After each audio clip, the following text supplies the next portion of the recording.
2008 Dodge Caliber. No crank, no start. So the way you fix that is, check your fuses, good.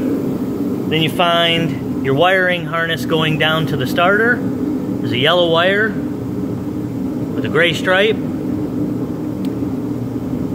Turn the key forward, test for voltage there.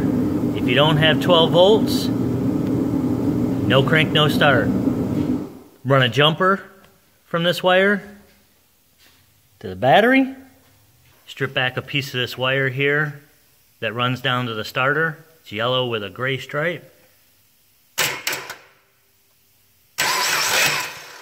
Cranks over. That means your starter's good. And it means there's getting no signal to this wire. So that means most likely computer. It's a Chrysler, so what you want to do, button everything back up and push it out of the garage. Call the scrap guy. It's more worth it to him.